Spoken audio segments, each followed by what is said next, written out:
Well, isn't this fitting since we'll be taking a trip here in less than a month? We got a Jim Jefferies airplane etiquette fully functional. CliffBeats no script off the rip with the one and only. Your girl Karen. The dancing queen who's got all the magical hand signals. I think she's throwing up gang symbols. This is me directing the plane. At least you got some airplane etiquettes. All right, guys. I have etiquettes too. What I do is I just take as much Dramamine as possible and grip onto the seat, and I just fall asleep.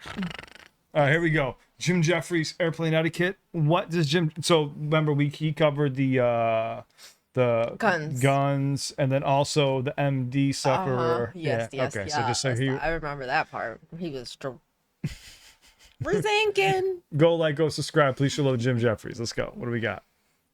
Let's tell some stories. Oh. Yeah. He stays lit. This first story. Look at that. The first bit of this story you should already know. In the same way that you know things like, don't kill people. Try not to rape. Try not to. When you're on an airplane, there's a thing called plane etiquette. And it goes like this. Window gets an armrest and a wall. Middle gets 2 armrests. Aisle gets an armrest and a little bit of extra leg. We're not fucking animals. We live in a society. Say it again. So I was on a flight from Los Angeles to Houston, and I had the middle seat, and that sucks balls. Makes me think, on our last flight, did I take up your armrest?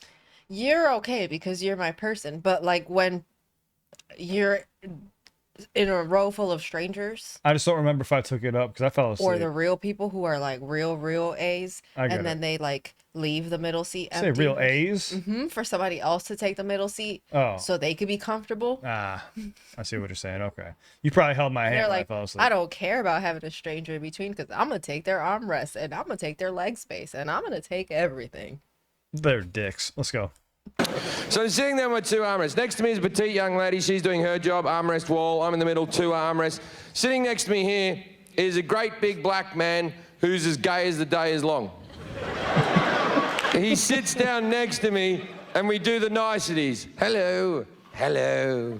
And then with no issue whatsoever, he sees my elbow there and he just went, chock. And I went...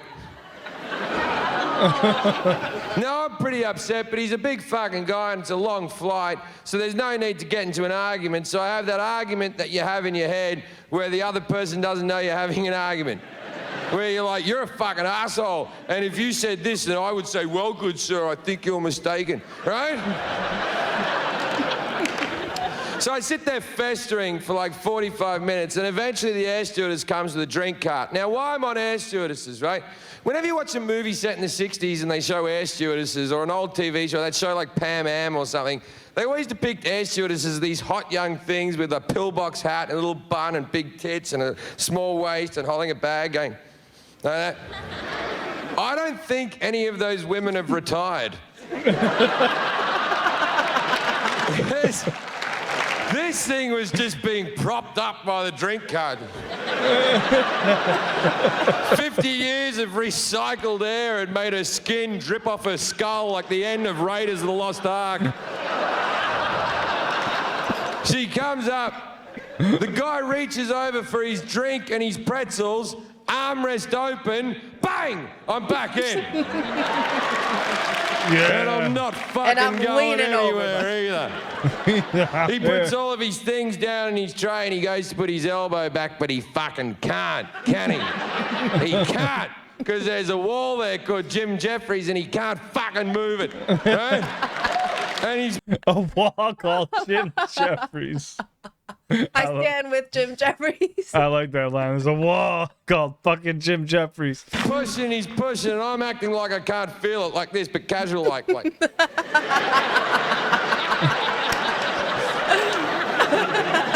Then he gets his fist like this and his hand like that, and he's pushing really hard back, and I'm trying to do that casual. But he's much bigger than me, and eventually I have to give in. I just went, chock. So I turned to him and said what needed to be said. Why are you such a cunt? Now, I understand that that word in this country isn't as popular as maybe it should be. People were freaking the fuck out. They were going, he did, he just said it, I heard him say it. Called that man a C-bomb, I heard him say it, Bob. Called the man a C-bomb, Bob. Bob. And he was shocked as well. He turned to me and went, excuse me, what did you just call me? But in for a penny, in for a pound, right? And I was there going, a cunt, sir. I called you a cunt. And he said, are you upset because you're trying to take my armrest? And I went, you don't know plain etiquette. Window gets an armrest and a wall. Middle gets 2 armrests. Aisle gets an armrest and a little bit of extra leg. We're not fucking animals. We live in a society. And the people that initially hated me agreed with me like, he is right about that. That is true. That is true. We do live in a society. And he went, oh, I'm only taking the back of the armrest. You can have the rest of the armrest. And I went, you take the back, you take the whole fucking thing. No one gives a fuck about the front of the armrest. No one's ever gone, thanks for the front of the armrest. I said, it's not just that you're taking my armrest. Your elbow has come over the armrest and it's digging into my rib cage. And he said, well, maybe if you lost some weight. I know. I was gobsmacked. I didn't know what to fucking say. I just turned to him and went, you bitchy queen. Now everyone on the plane has lost their fucking shit. The movie can fuck off, mate. No one's watching the fucking movie. I'm the entertainment now. The air stewardess comes running back on her walker. She comes up to us. She came back running in her walker. But he means the card. Just the way he said it, though, so great. He just slipped it in there so quick. Pause. There we go. Oh. The air stewardess comes running back on her walker. She comes up to us and she goes, what's going on here? And I said, I want this fucking asshole away from me. And she said, sir, this is not the situation to be swearing in. And I went, yes, it is. We're having a fight. And she went, well, there's no need for name calling. I called the guy bitchy queen, so I sort of get what she's saying. And I turned to her and said, you know what? You're right. There is never a need for name calling. But, as a proud gay man myself, I feel like I've earned the right to say such words, so...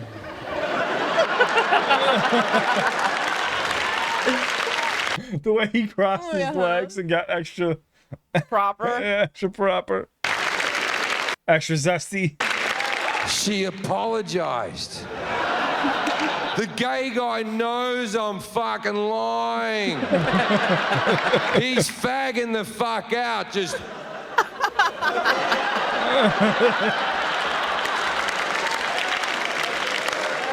And the air stewardess went, can everyone calm down? What's the problem here? And he went, he's trying to take my armrest. And the air stewardess went, everyone knows the middle gets 2 armrests. And I went, see? She goes, I'm going to have to break you 2 up. And she points to the man and said, sir, you're going to have to find a seat at the back of the plane. I'm victorious. I stand up. Back at the bus, back at the plane. I'm victorious, he said. The back of the plane. I'm victorious. I stand up. I bash my head on the thing. I point at the man and I went, get to the back of the plane. Now, a lot of people on that plane hadn't seen the rest of the argument. All they have seen is me pointing at a black man, yelling, get to the back of the plane. Things got real awkward real fucking quick. I didn't know what I'd done yet. People were yelling at me, calling me a racist, and I was like, I know, but how do you know? Then a guy threw a bag of peanuts at the back of my head and said, "Sit down, you limey bastard." And I was like, "That's the British. I'm Australian, you fucking racist."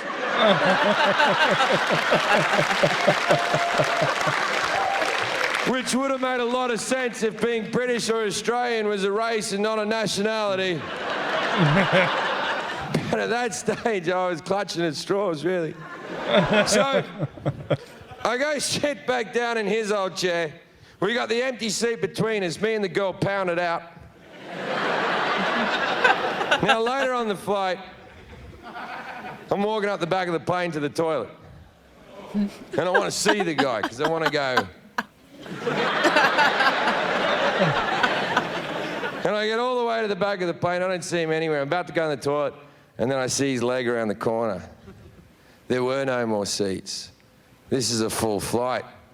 He's sitting in the air stewardess's landing seat that folds down with a seatbelt over the top like he's in a fucking go-kart. I put my head around the corner. I went, "No armrest here, dickhead."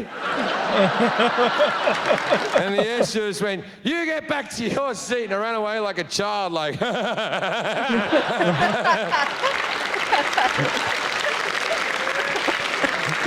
So, for landing, I go sit back down in his old seat. Now, the air stewardess seat is taken, so she's taking my old seat in the middle, and she fucking hates me. And I'm taking both armrests, fuck her. And as we're landing, the guy over the aisle leans over and goes, "Excuse me, you're Jim Jefferies, right?" And I'm like, "Yeah, man, how you doing?" And he went, "I had no idea you were gay."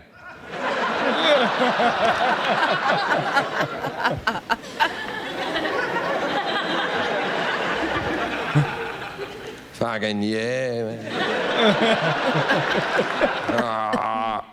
I like cock.